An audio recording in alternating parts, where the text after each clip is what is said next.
आइसेनिक्स personality theory. आइसेनिक की personality theory का परिचय हंस ईसनेक एक प्रमुख मनोवैज्ञानिक थे जिन्होंने पर्सनालिटी थ्योरी में महत्वपूर्ण योगदान दिया। इनका कार्य मुख्य रूप से जैविक और साइकोमेट्रिक दृष्टिकोणों पर आधारित है।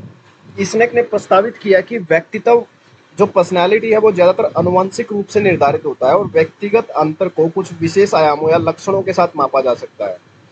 ये लक्षण श्रेणीबद्ध रूप से संगठित होते हैं और कई प्रकार के व्यवहार के लिए जिम्मेदार होते हैं।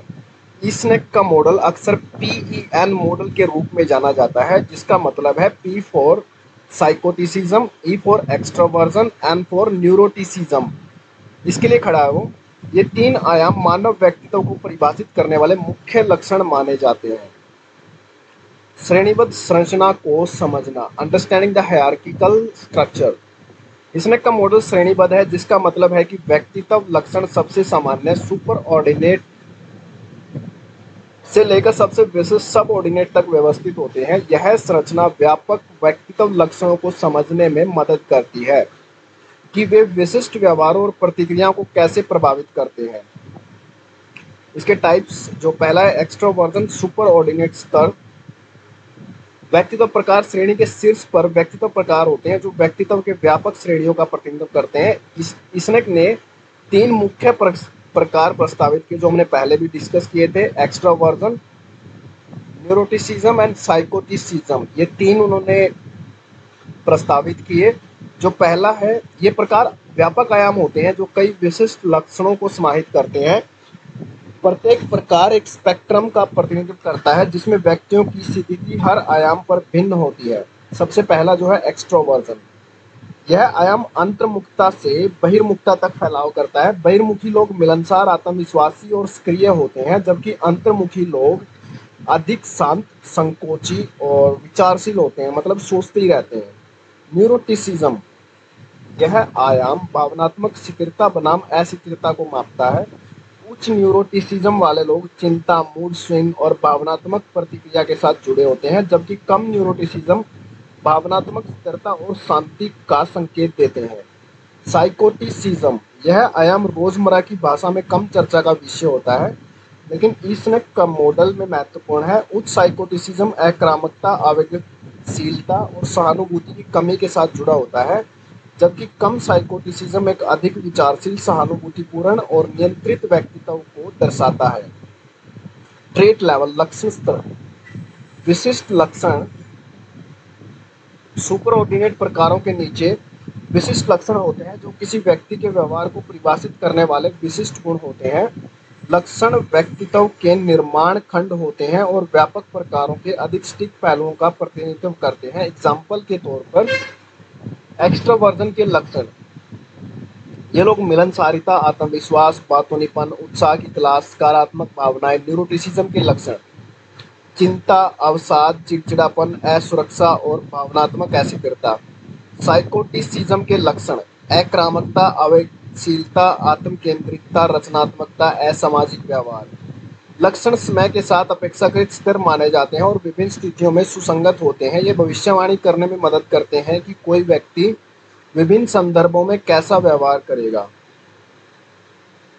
Habitual response level. अगले स्तर पर आदतात्मक प्रतिक्रिया स्तर आता है। इस स्तर में वे व्यवहार पैटर्न शामिल होते हैं जो कोई व्यक्ति बार बार प्रदर्शित करता है।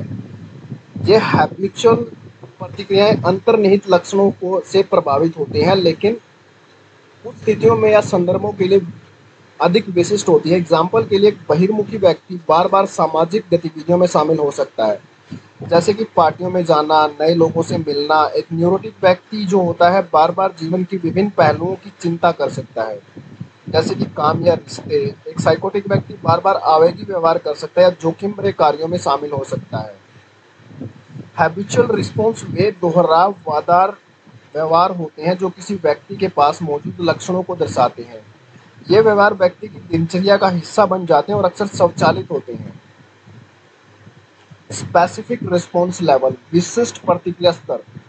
श्रेणी के सबसे नीचे विशिष्ट प्रतिक्रिया स्तर होता है। इस स्तर में वे व्यक्तिगत ठोस व्यवहार शामिल होते हैं जो विशेष परिस्थितियों में होते हैं। विशिष्ट प्रतिक्रियाएं श्रेणी के उच्च स्तरों से प्रभावित होती हैं, लेकिन वे सभी परिस्थितियों में उतनी सुसंगत नहीं होती हैं। एग्जाम्पल के लिए, एक जो बहिर्मुखी व्यक्ति होता है किसी पार्टी में अजनबी से बातचीत कर सकता है। एक न्यूरोटिक व्यक्ति प्रस्तुति देने से पहले चिंता महसूस कर सकता है।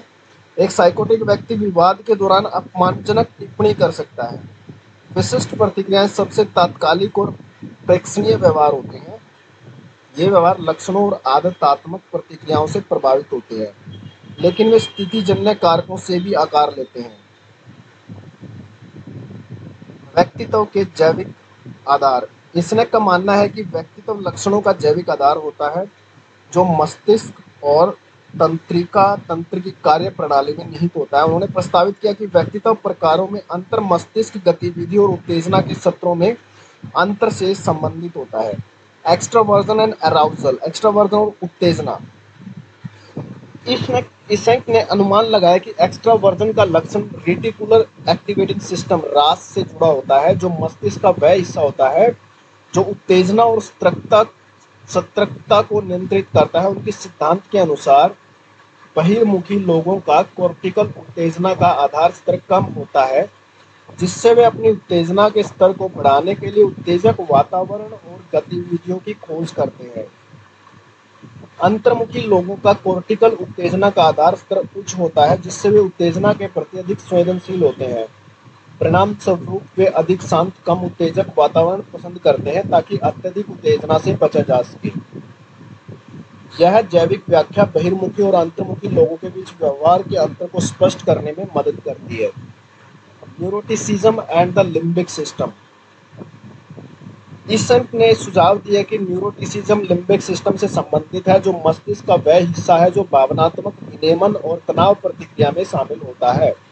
उच्च न्यूरोटिसिज्म वाले लोगों का लिम्बिक सिस्टम अधिक प्रतिक्रियाशील माना जाता है, जिससे वे तनाव और भावनात्मक उत्तेजनाओं के प्रति अधिक संवेदनशील होते हैं।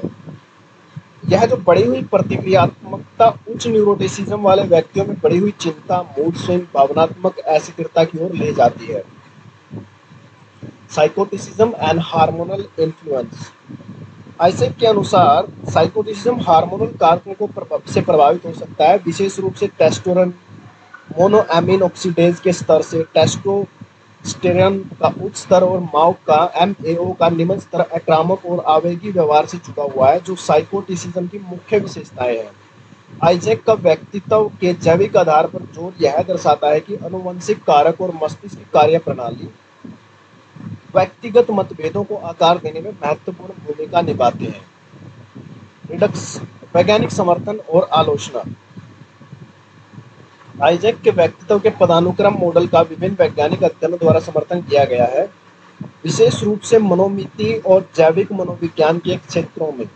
उनके द्वारा उपयोग किए गए फैक्टर विश्लेषण ने व्यक्तित्व के मुख्य आयामों की पहचान करने और व्यक्तिगत मतभेदों को समझने के लिए एक ढांचा प्रदान किया।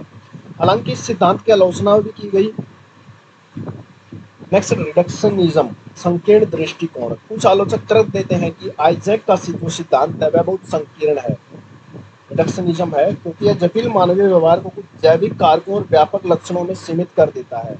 वे कहते हैं कि व्यक्तित्व पर सामाजिक, संस्कृति और पर्यावरणीय प्रभावों का भी असर पड़ता है। Over emphasis on biology. जैविकता पर अत्यधिक जोर। आइजैक का व्यक्तित्व के जैविक आधार पर जोर देने को आलोचना मिली है, क्योंकि यह सीखने और अनुभवों को भूमिका को कम आंकता है। आलोचक तर्क देते हैं कि व्यक्तित्व केवल आनुवंशिकी द्वारा निर्धारित नहीं होता, बल्कि जीवन के अनुभवों और सामाजिक अंतःक्रियाओं से भी प्रभावित होता है। Limited dimensions.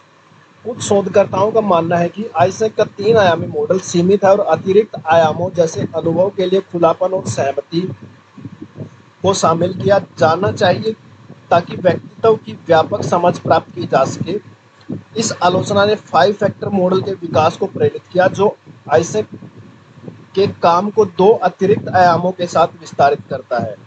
सांस्कृतिक वैधता। आइजैक के इस सिद्धांत का विभिन्न सांस्कृतिक संदर्भों में परीक्षण किया गया है, और जबकि मॉडल के कुछ पहलुओं ने सांस्कृतिक वैधता दिखाई है, अन्य पर सवाल उठाए गए हैं। उदाहरण के लिए, साइकोटिसिज्म की अवधारणा को उतना सार्वभौमिक नहीं माना जाता जितना कि बहिर्मुखता और न्यूरोटिसिज्म के आयामों को। Cross cultural validity. आइजैक का व्यक्तित्व मनोविज्ञान में योगदान। आलोचनाओं के बावजूद आइजैक का पदानुक्रम मॉडल व्यक्तित्व मनोविज्ञान का एक महत्वपूर्ण हिस्सा बना हुआ है। व्यक्तित्व के जैविक आधार पर उनका जोर इस क्षेत्र में आगे के शोध के लिए प्रेरणा बना है। विशेष रूप से व्यवहार, आनुवंशिकी और न्यूरोसाइकोलॉजी में आइजैक का काम व्यक्तित्व लक्षणों को मापने के लिए मनोमितीय उपकरणों के विकास में भी योगदान दिया। उनका आइजैक पर्सनालिटी क्वेश्चनियर (ईपीक्यू) व्यापक रूप से नैदानिक और अनुसंधान सेटिंग्स में व्यक्तित्व के 3 प्रमुख आयामों का आकलन करने के लिए उपयोग किया जाता है। आइजैक के मॉडल का अनुप्रयोग। आइजैक का लक्षण सिद्धांत विभिन्न क्षेत्रों में व्यावहारिक अनुप्रयोग रखता है, जैसे कि नैदानिक मनोविज्ञान, क्लिनिकल साइकोलॉजी। व्यक्तित्व लक्षणों को समझने से चिकित्सकों को मानसिक स्वास्थ्य स्थितियों का निदान और उपचार करने में मदद मिल सकती है। उदाहरण के लिए, उच्च न्यूरोटिसिज्म चिंता और अवसाद से जुड़ा हो सकता है, जबकि उच्च साइकोटिसिज्म असामाजिक व्यवहार और व्यक्तित्व विकारों से संबंधित हो सकता है। व्यावसायिक मनोविज्ञान। आइजैक का मॉडल कार्यस्थल में ऑक्यूपेशनल साइकोलॉजी। आइजैक का मॉडल ऑक्यूपेशनल में व्यक्तित्व लक्षणों का आकलन करने के लिए उपयोग किया जा सकता है। उदाहरण के लिए, बहिर्मुखता बिक्री या नेतृत्व भूमिकाओं में सफलता से जुड़ी हो सकती है, जबकि न्यूरोटिसिज्म नौकरी से संबंधित तनाव और थकान का पूर्वानुमान हो सकता है। Educational psychology. शिक्षक आइजैक के सिद्धांत का उपयोग यह समझने के लिए कर सकते हैं कि व्यक्तित्व लक्षण कैसे सीखने और शैक्षणिक प्रदर्शन को प्रभावित करते हैं। उदाहरण के लिए, बहिर्मुख छात्र स्मूथ सेटिंग्स में उत्कृष्टता प्राप्त कर सकते हैं, जबकि अंतर्मुखी छात्र स्वतंत्र अध्ययन पसंद कर सकते हैं। Personal development. व्यक्ति आइजैक के मॉडल का उपयोग अपनी स्वयं की व्यक्तित्व लक्षणों को समझने और उनके व्यवहार को प्रभावित करने के तरीके की जानकारी प्राप्त करने के लिए कर सकते हैं। यह आत्म जागरूकता, व्यक्तिगत विकास और बेहतर संबंधों की ओर ले जा सकती है। कंक्लूजन। आइजैक का प्रकार लक्षण पदानुक्रम व्यक्तित्व का एक व्यापक और जैविक रूप से आधारित मॉडल है, जिसने मनोविज्ञान के क्षेत्र पर एक स्थायी प्रभाव डाला है। व्यक्तित्व लक्षणों को पदानुक्रमिक संरचना में संगठित करके आइजैक ने यह समझने के लिए एक ढांचा प्रदान किया है कि व्यापक आयाम विशिष्ट व्यवहारों को कैसे प्रभावित करते हैं। हालांकि इस सिद्धांत की आलोचना भी की गई है, फिर भी यह शोधकर्ताओं और चिकित्सकों के लिए एक मूल्यवान उपकरण बना हुआ है। व्यक्तित्व के जैविक आधार पर इसका जोर आनुवंशिकी और न्यूरोलॉजिकल कारकों की खोज को प्रेरित करता है, जो व्यक्तिगत मतभेदों को आकार देते हैं। आइजैक का काम व्यक्तित्व के लिए पर्सनैलिटी के अध्ययन में प्रासंगिक बना हुआ है और उनका पदानुक्रम मॉडल लक्षणों, व्यवहार और जीव विज्ञान के बीच जटिल अंतर संबंधों को समझने के लिए एक आधार के रूप में